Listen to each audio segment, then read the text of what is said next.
আপনি বলেছেন যে আমরা মানে কোনো ধরনের সমস্যা হলে আইনকে বলতে পারি।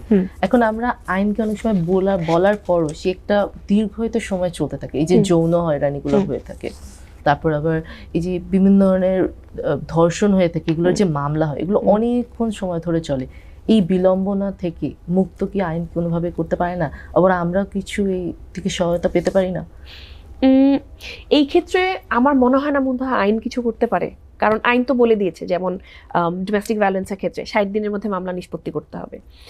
60 দিনের কম করার একটা প্রবলেম আছে, সেটা হচ্ছে যে আপনি যদি 60 দিনের কম করে নিয়ে আসেন, ধরেন এটা যদি আপনি 20 ডেজ করে দেন বা লেটস সে 3 উইকস করে দিলেন, 21 দিন করে দিলেন, তখন আসলে অনেক সময় এভিডেন্স কালেকশনের জন্য সেটা এনাফ সময় হয় না।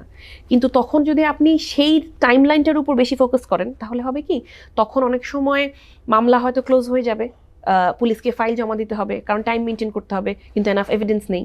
তো তখন সেক্ষেত্রে জাস্টিস কতটুকু এনশিওর করা যাবে সেটা নিয়ে একটা প্রশ্ন ওঠে। আবার 60 দিনেরও যে বিষয়টা, সেটা যে খুব লম্বা সময় তা কিন্তু না।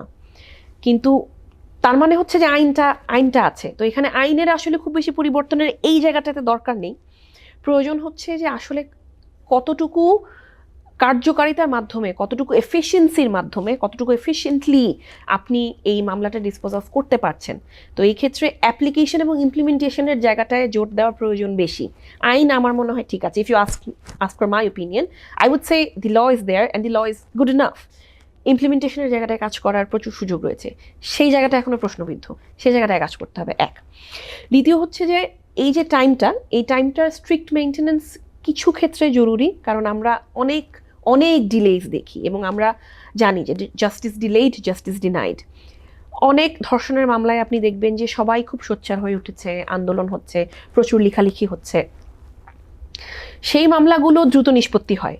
কিন্তু এমন মামলা হয়তো 2টা 4টা 5টা, কিন্তু এমন কয়েকশো মামলা রয়েছে যেগুলোর কথা আমরা জানি না, যেই মামলাগুলো নিষ্পত্তি হচ্ছে না, যেই মামলাগুলো অনেক সময় কোর্ট পর্যন্ত গড়াচ্ছেই না, হয়তো এডিআর এর মাধ্যমে অথবা আন্ডার দ্য টেবল ট্রানজ্যাকশনের মাধ্যমে সেই জিনিসগুলো নিষ্পত্তি হয়ে যাচ্ছে।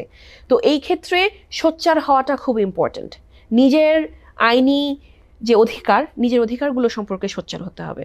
সেটা যতক্ষণ পর্যন্ত আমরা না হব, তার আগ পর্যন্ত আইন যাই বলুক না কেন সেটা দিয়ে কিছু হবে না। তো implementation as well as the existence of law, দুটো কম্বিনেশন খুব প্রয়োজন।